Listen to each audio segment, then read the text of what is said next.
안녕하세요. 배우 윤소희입니다. 한밤의 낭독자들 시즌2의 마지막 낭독자로 인사드리게 되었습니다. 한밤의 낭독자들은 문화체육관광부가 주최하고 한국문화예술위원회가 주관 운영하는 인문 360에서 국민의 지친 몸과 마음을 위로하기 위해 기획한 소통 인문 콘텐츠인데요. 현재 인문 360 공식 유튜브와 사피엔스 스튜디오 유튜브를 통해서 생중계되고 있습니다. 이번 시즌2에서는 좋은 사람이라는 테마로 낭독자들이 직접 선별한 문장을 함께 읽어보고 그에 대한 이야기를 시청자 여러분과 실시간으로 나눠보고 있습니다. 근데 사실 좋은 사람이라는 주제가 저한테는 굉장히 어려워서 좀 주저했었는데요. 우선은 제가 좋은 사람이 아니기도 하고 또 감성적인 사람도 아니라서 평상시에 좋은 사람에 대한 얘기를 할 만한 책을 읽나? 하면 읽지 않는 것 같아서 어떤 책으로 무슨 얘기를 하면 좋을까에 대한 고민이 많이 됐었습니다. 그래서 이 시간이 저에게는 좋은 사람 얘기를 하러 나왔다는 좋은 핑계로 제가 평소 좋아하는 책들을 소개하는 시간이 될 것 같은데요. 첫 책으로 삼국지를 택했습니다. 삼국지는 굉장히 긴 기간 동안 일어나는 역사적 사실을 바탕으로 한 소설이다 보니까 그 안에서 많은 사람들의 인생이 피고 지는데요. 그 안에서 배울 점이 많은 사람들도 다수 등장하고 또 반면교사 삼아야 될 사람들도 등장하는 만큼 삼국지를 여러 번 들여다보면 좋은 사람에 대한 나름의 기준들을 또 각자의 가치관에 맞게 찾아갈 수 있지 않을까 해요. 삼국지도 번역판이 여러 가지 버전이 있잖아요. 근데 요시카와 에이지판 삼국지 완역판에 있는 구절들을 소개해 드리려고 합니다. 어떤 책으로 삼국지를 시작할까 좀 고민하셨던 분들이라면 굉장히 그 작가님께서 생생하게 묘사를 잘 해놔서 선택해봐도 좋을 책 같습니다. 근데 만약에 좀 삼국지 시작이 어려우시다 하는 분들은 만화책으로도 좋은 책들이 많으니까 만화책으로 먼저 보고 나서 보시면 그 인물들의 서사 정리가 조금 쉬우실 수 있을 것 같습니다. 삼국지를 읽어보신 분들도 계실 텐데요. 다들 최애 캐릭터가 어떻게 되시나요? 제 최애는 조자룡입니다. 원래 조은이라고 하는데 저는 조자룡이라는 이름을 좋아해서 조자룡이라고 하겠습니다. 저 어릴 때 조자룡을 제일 좋아했고 지금도 여전히 조자룡이 제일 좋습니다. 그 처음 삼국지를 접한 게 이제 어릴 때 만화책으로였는데 그 책에서 조자룡 캐릭터가 아시는 분들 아시겠지만 너무 잘생기게 그려지기도 했고요. 또 굉장히 용맹하고 노장으로서 끝까지 잘 싸우다가 죽는 그런 능력캐라서 좋아했었습니다. 또 한결같이 유비에게 총나라에 충성하는 모습이 멋있게 느껴졌던 것 같습니다. 현재도 같은 이유로 좋아하고요. 그래서 조자룡 외에도 제가 좋아하는 캐릭터들이 몇몇 있는데 그중에서 제가 좋은 사람이라고 느꼈던 캐릭터들의 공통점은 서사의 중심에 있지 않은 인물들입니다.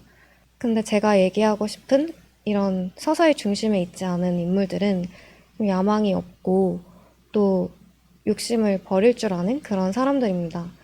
큰 뜻을 뽑는 것도 좋지만 좀 욕심을 버릴 줄 아는 사람들이 좋은 사람인 것 같고 조자룡이 제가 생각하는 딱 그런 인물입니다.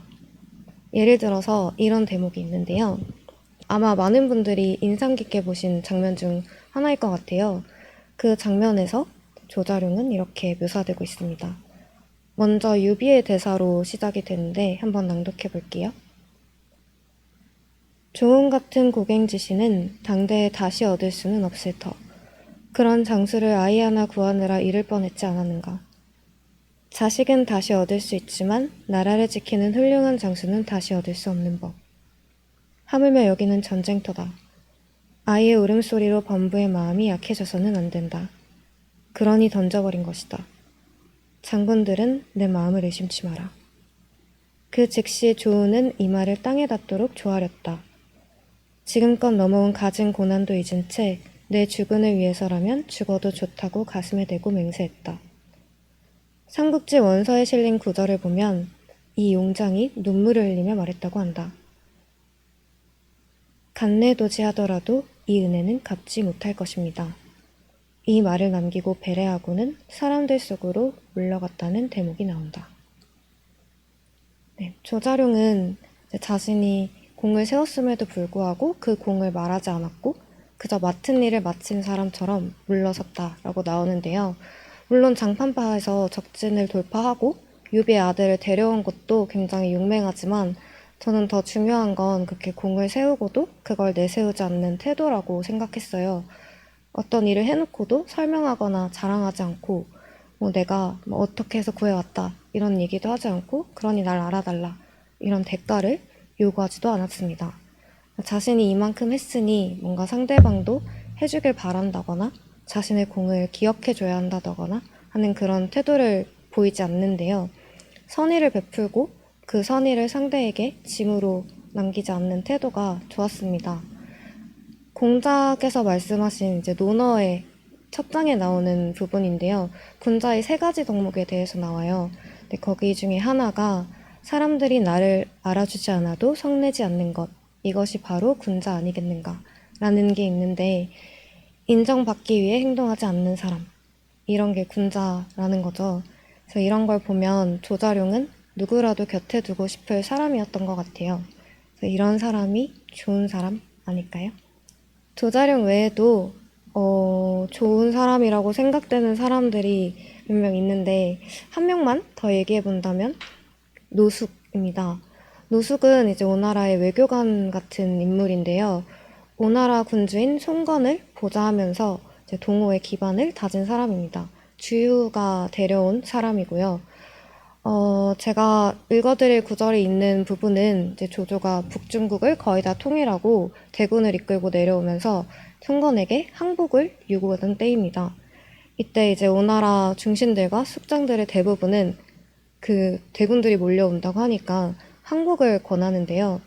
노숙은 이때 이제 조용히 송건을 따라가서 굉장히 사려 깊은 태도로 정확하게 그 항복을 권하는 자들의 욕망 구조를 파악하고 좀 자신한테도 불리할 수 있는 선택이지만 주군인 송건을 위한 이야기를 해줄 줄 아는 사람인데요.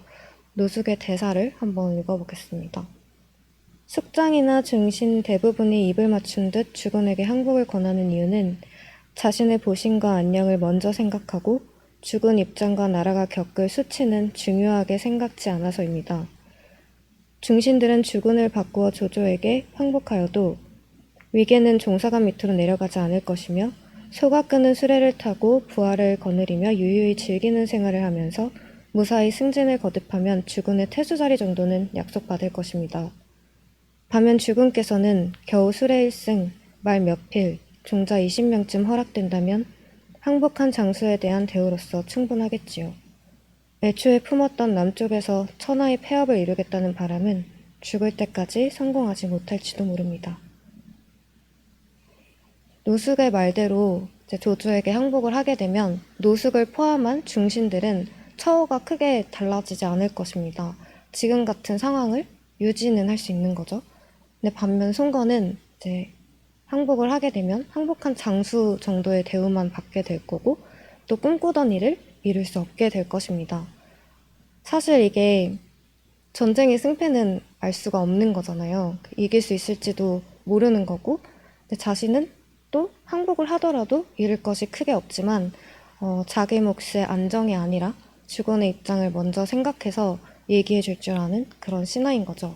그렇다고 뭔가 대안을 이렇게 해라 라고 들이밀지도 않으면서 주군인 송건이 그 상황을 정확하게 바라보고 결단을 내릴 수 있게 해줍니다. 또 이외에도 노숙의 성격을 잘 드러내는 대목이 또 하나 있는데요. 이 부분은 이제 도독이라는 군 관직을 맡고 있던 인물인 주유가 죽고 난 후에 주유는 유서를 통해서 자신의 후임으로 노숙으로 정했는데요. 이 대목에서도 노숙이 자리에 대한 욕심보다는 진심으로 주군과 나라를 위한 생각을 하는 사람인지가 드러납니다. 한번 읽어볼게요. 주유 후임으로 노숙을 대도독으로 삼기는 했으나 노숙처럼 온후하고 인정 깊은 성격으로는 이 시대에 살아남을 수 있을지 의심스러웠다. 누구보다 노숙 자신이 잘 앓터. 저는 하찮고 평범한 인물입니다.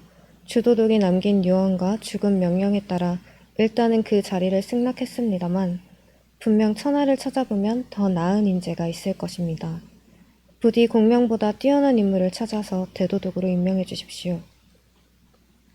대체 어디에 그런 인물이 있느냔 말이다. 송건도 노숙이 올린 정직한 의견을 받아들였다. 그런 인물이 있다면 추천하라는 뜻이다. 보통은 사실 이제 성과 위주의 생각을 많이 하게 될 텐데, 노숙은 어떤 일이 있을 그 이후에 남을 상처까지 생각해서 조금 덜 다치게 이기는 방법을 생각하려고 한 사람입니다. 약간 승리로 이끄려는 사람보다는 전쟁이 일어났을 때 그 폭주를 막는 브레이크가 되려고 했던 사람인데요. 이 상황 외에도 싸워야 할 때도 선을 넘지 않는 사람이었습니다. 뭔가 다들 앞만 보고 달리고 있을 때 좀 멈춰야 되는 타이밍을 알고 있어서 옆에서 브레이크가 되어줄 수 있는 사람? 그러니까 중심이 있는 사람인 거죠. 여러분들은 그런 사람을 곁에 두고 싶지 않나요? 저는 곁에 두고 싶습니다. 이렇게 제가 삼국지에서 좋다고 생각했던 인물들은 좀 어떻게 보면 개인적 성공의 측면에서는 약간 어리석은 선택을 한다고 느껴질 수도 있는 사람들입니다. 아무래도 야망이 없다 보니까요. 그리고 다들 상황이 조금 불리해져도 넘지 말아야 할 선을 가지고 있고 그 신념을 지켜나갑니다. 저는 좀 그런 절제력 있는 사람들이 좋은 사람이라고 생각하고 또 기억에 남는 것 같습니다. 이런 좋은 사람들은 좀 그 사람의 이야기를 따라가다 보면 내 곁에 두고 싶고 어느새 나한테 스며들어 있는 것 같아요. 사실 삼국지에서 위촉오의 지도자들 가운데 유비를 보면 따르는 책사와 장수들도 굉장히 많았고 어디를 가든 민심도 많이 얻어서 처음 읽을 때는 유비가 결국 삼국을 통일하지 않을까 했었는데 사실 통일되기 전에 죽어서 뜻을 이루지 못하게 되고 또 공명이 그 뜻을 잇기 위해서 책임감을 갖고 사명을 다하긴 하는데 결국은 또 위나라가 통일을 하잖아요. 그 위나라조차도 조조가 살아있을 때가 아니라 이제 아들인 조비가 있을 때 통일이 되죠. 그래서 역사를 보면 아무리 훌륭한 사람이라도 어떤 업적을 이루는 데는 야망 그 이상의 다른 것들이 따라줘야 한다는 생각이 다시금 들더라고요. 그렇다면 이제 야망도 좋지만 더 중요한 건 좀 삶을 살아가는 동안 어떻게 살다 갔느냐, 또 나는 과연 주변에 좋은 사람이었냐인 것 같아서 삼국지를 한번 읽어보셨으면 좋겠습니다. 이번에는 이제 삼국지 같은 거대한 역사가 아닌 조금 더 사적인 관계에서 우리 주변에서 볼 수 있는 그리고 실천할 수 있는 좋은 사람에 대해 얘기를 해보고 싶은데요. 먼저 루리 작가님의 그림책 긴긴밤입니다. 이 긴긴밤의 등장인물들은 동물이고요. 이야기의 화자는 이 후반부에 등장하는 어린 펭귄이에요. 이 펭귄이 만나는 여러 동물들의 이야기를 들려주는데 그러다 보니까 좋은 사람이라는 표현 대신에 좋은 코뿔소, 좋은 코끼리 같이 동물 이름을 붙여서 얘기해 보도록 할게요. 먼저 이제 좋은 동물이 될 친구는 좋은 코끼리입니다. 주인공인 흰바위 코뿔소 노드는 여기 그림이 그려져 있는 이 친구가 노든인데요. 이 노드는 코끼리 고아원에서 자라는데 코끼리 사이에 둘러싸여 자라다 보니까 자라면서 자신이 남들과는 좀 생김새가 다르다는 걸 알게 돼요. 그러니까 내가 코끼리가 아닌가?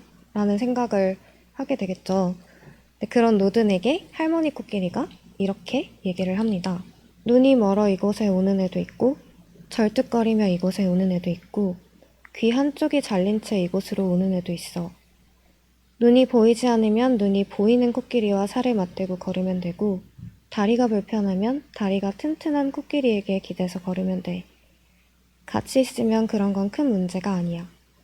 코가 자라지 않는 것도 별 문제는 아니지. 코가 긴 코끼리는 많으니까. 우리 옆에 있으면 돼. 그게 순리야. 이 부분을 읽으면서 저는 할머니 코끼리가 현명하고 좋은 코끼리라고 생각했어요. 노드는 어릴 때부터 코끼리만 보고 자라서 자기가 다른 모습으로 자라고 있으니까 낯설었을 겁니다. 근데 이렇게 혼란스러워할 노든한테 겉으로 보이는 모습은 중요한 게 아니라고, 또 우리 모두의 겉모습은 다르고 다름을 가지고 살아가는 거라고 얘기를 해줍니다. 그리고 서로 부족하고 좀 도움이 필요한 부분이 있으면 그 부분을 채워주며 살아가는 거라고 그렇게 얘기해주는 할머니 코끼리의 말씀이 좋았습니다. 뭔가 누군가의 모습을 있는 그대로 받아주고 또 삶을 살아나갈 수 있게 옆에 있어주는 사람이 좋은 사람인 것 같습니다. 할머니 코끼리가 좋은 코끼리라는 걸 보여주는 대목은 또 있는데요. 이제 노든이 코끼리 고아원을 떠나고 싶지만 코끼리들이 서운할까봐 그 마음을 숨깁니다. 그때 할머니 코끼리는 노든에게 이렇게 말해줘요. 우리가 너를 만나서 다행이었던 것처럼 바깥 세상에 있을 또 다른 누군가도 너를 만나서 다행이라고 여기게 될 거야. 저는 이게 진짜 너무 좋은데요. 일단 떠나는 것을 고민하는 노든한테 마음 불편해하지 않고 떠날 수 있게 용기도 주고 또 다른 누군가에게 좋은 사람이 될 수 있게 따뜻한 말을 해주는 할머니 코끼리의 말씀이 좋았습니다. 저는 여러분들도 이 문장을 좋아했으면 좋겠다라고 생각한 게 너를 만나서 다행이었다는 건 누군가의 존재 자체만으로 다행이라는 얘기인 거잖아요. 우리 모두 누군가에겐 그런 사람이다 라는 얘기를 해주고 싶기도 해서 이 구절을 한번 골라봤습니다. 자, 이번에는 좋은 콧불소를 한번 소개해 드릴게요. 이제 노든이 할머니 말씀을 듣고 용기를 얻어서 결국 고아원을 떠나게 되고 그리고 한 콧불소를 만나서 가정을 이루고 딸을 하나 낳게 됩니다.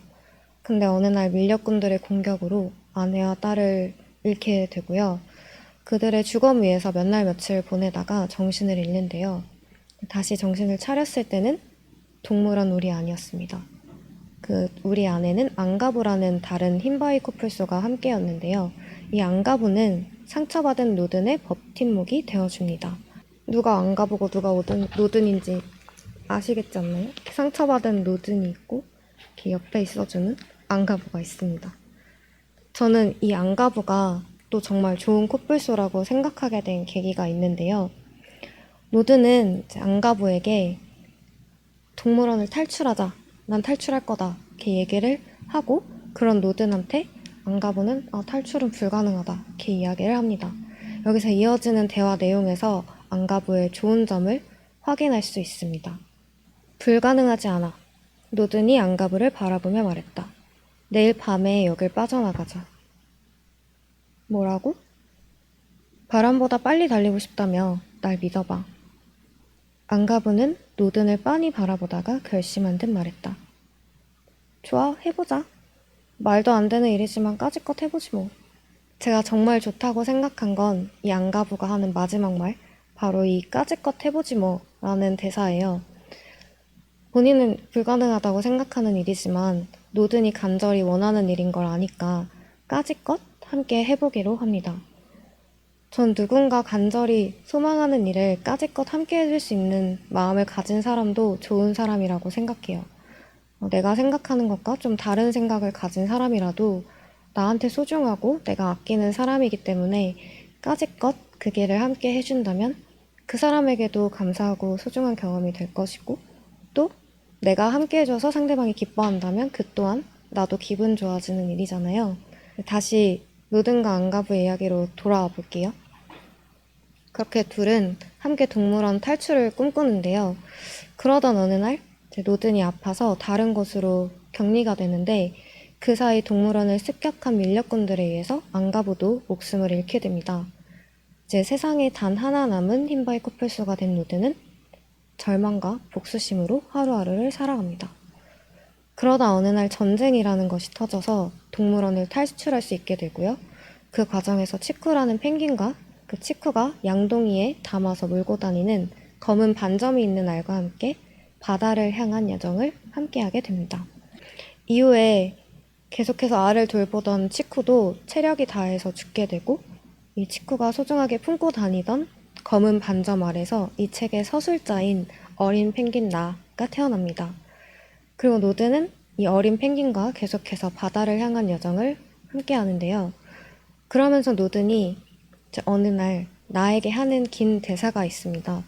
저는 이 부분도 정말 인상 깊어서 제가 한번 읽어드리겠습니다. 죽는 것보다 무서운 것도 있어. 이제 나는 뿔이 간질간질할 때 그 기분을 나눌 코뿔소가 없어. 너는 매일 아침 눈을 뜰 때마다 오늘은 바다를 찾을 수 있을지, 다른 펭귄들을 만날 수 있을지 기대가 되겠지만 나는 그런 기대 없이 매일 아침 눈을 떠. 나는 아무 말도 할 수가 없었다. 노든이 나와 같이 바다에 가고 싶어 한다고 나와 함께 있는 것을 좋아한다고만 생각해왔지 절망을 품고 있을 줄은 상상도 못했다. 한동안 우리는 서로에게 등을 돌리고 앉아 말없이 긴긴 밤을 넘기고 있었다. 정막을 깨고 벼랑간 노듬이 웃음을 터뜨렸다. 체크랑 처음 만났을 때가 생각나서. 겨우 설명을 덧붙이더니 노드는 참지 못하고 계속 웃었다. 한바탕 웃음이 멈추고 나서야 노드는 나머지 설명을 계속해 나갔다. 그때도 나는 복수에 대한 생각밖에 없었어. 그런데 웬 이상한 펭귄이 들러붙어서 나에 대한 배려라고는 코끼리 눈곱만큼도 없이 한참을 말 한마디 않고 걷다가 느닷없이 자기 사정만 늘어놓는 거야. 정말 제멋대로였어. 내 생각은 한 번도 물어보지도 않고 자기 맘대로 나랑 같이 바다를 찾아야 한다고 했지. 노드는 말을 멈추고 먼 곳을 바라보았다. 그러고는 깊이 숨을 들이쉬더니 말을 이어갔다. 생각해보면 나는 원래 불행한 코뿔소인데 제멋대로인 펭귄이 한 마리씩 곁에 있어줘서 내가 불행하다는 걸 겨우 잊고 사나봐. 아까는 미안했다. 자, 이리 와, 안아줄게. 내일은 어느 쪽으로 가면 바다가 나을 것 같아? 펭귄의 감으로 이야기해봐. 여기 책에 나오는 동물들은 저마다의 상처를 안고 살고 있습니다. 이 장면에서는 나보다 어른인 것 같고 든든하게 의지했던 노든이 어느 순간 약한 모습을 보이고 또 얘기를 하다가 서로 감정이 상하는 어색한 상황이 생깁니다. 그 상황에서도 서로 떠나지 않고 곁에서 침묵을 지키다가 어느 순간에 이렇게 노든이 먼저 웃음을 터뜨리면서 분위기를 풀고 또 사과를 건네는 게 제가 방금 읽어드린 부분인데요. 이렇게 상처를 갖고 살아가는 동물들처럼 모든 사람들은 다 완벽하지 않기 때문에 조심하다가도 약해질 때 실수할 수 있습니다. 물론 그 실수도 안 할 수 있다면 좋겠지만 내가 왜 그랬는지 상대한테 내 상황을 설명하고 또 사과할 수 있는 사람이 좋은 사람인 것 같습니다. 제가 여러분께 소개해드릴 마지막 책으로 하태원 작가님이 쓰신 우리의 낙원에서 만나자라는 산문집이 있습니다. 이 책은 친한 언니가 저한테 선물해준 책인데요. 위로가 필요한 순간에 누군가의 말보다 어떠한 글이 더 큰 위로가 될 수 있다 하면서 준 책이에요. 그 중에 여린 마음이 좋다라는 챕터에 있는 문장입니다. 여린 마음이 옳다예요? 약해도 된다. 울음이 잦아도 정이 많아 괜한 아픔을 겪어도 누군가의 거짓말에 매번 속는데도 헤어지는 일에 유독 취약해도 싸움과 혐오에 패배해도 괜찮다. 그래도 된다. 끊임없이 허물어지고 형태를 바꾸는 마음인들 아무렴 좋다. 속에 쌓인 슬픔을 울음으로 남김없이 쏟아낼 줄 알고 차게 식은 세상에 한 줌 온정으로 존재하며 누군가를 강한 믿음으로 품을 줄 안다는 의미니까. 또 만남과 인연의 귀함을 결코 시히 여기지 않고 미움과 원망보다 사랑과 용서를 택했다는 가장 확실한 증명이니까. 그 유약함이 그 여린 마음이 옳다. 옳은 곳에는 어떠한 자책도 어울리지 않는다. 툭 치면 부서져 버릴 것만 같은 것들이 실은 무엇보다 완전하다는 것. 그러니 약해도 된다. 괜찮다. 당신이 가진 약함이 참 예쁘다. 이 글이 좋았던 이유는 보통은 강해지려고 하거나 강해지라고 하지 여려도 괜찮다라는 말은 많이 들어보지 못한 것 같아요. 여기서 말하는 여림은 무기력한 약함이 아니라 슬플 때 슬픔을 숨기지 않을 수 있는 그런 용기가 있고 또 믿을 수 없어도 믿어보는 선택을 할 줄 알고 상처받을 걸 알지만 사랑을 택하는 여림이에요. 그래서 이건 아무것도 하지 않은 게 아니라 계속해서 어떤 선택을 한 거잖아요. 상대방을 소중하게 생각하고 또 사람으로 대하려고 애쓰고 있는 거니까 좋은 사람은 여린 사람이기도 한 것 같습니다. 다음 소개해드릴 구절은 제가 얘기하고 싶은 좋은 사람에 대한 모든 걸 담은 부분이었는데요. 질투 끝에 배운 것들이라는 챕터입니다. 같은 말이라도 예쁘게 다듬어 할 줄 아는 사람을 동경한 적 있다. 그들의 다정은 꼭 신념 같아서 무엇도 뚫지 못할 만큼 단단해 보였다. 자신과 남을 같은 선상에 올려둔 채 대할 수 있다는 것 자체로 내게는 너무 큰 사람인 듯 느껴졌다. 순간의 기분을 말과 행동에 섞어내지 않고 이미 튼튼하게 이어진 관계에도 초심 같은 노력을 쏟고 오가는 대화를 귀담을 줄 알고 자그마한 감사와 사랑이라도 제때 표현할 줄 알고 나조차 내팽개친 나의 쓸모를 후후 털어 귀하단 듯 간직해주는 그들은 서성임과 망설임이 잉태한 나의 불안을 보란듯이 용기로 바꿔놓았다. 그 놀랍도록 대단한 능력을 줄곧 질투했다. 위선이라며 비아냥거렸다. 가난한 마음의 산물이었다. 다정과 배려가 습관이 되기까지 그들이 행한 노력을 이제는 안다. 무수히 많은 다짐과 연습을 통해 자신의 것으로 만들 수 있었다는 것을. 내게 왔던 예쁜 말과 다정에 뒤늦은 감사를 전한다. 자랑스럽고 마냥 고마운 사람들. 그런 당신에게 내 차례의 행복과 좋음을 모두 보낸다.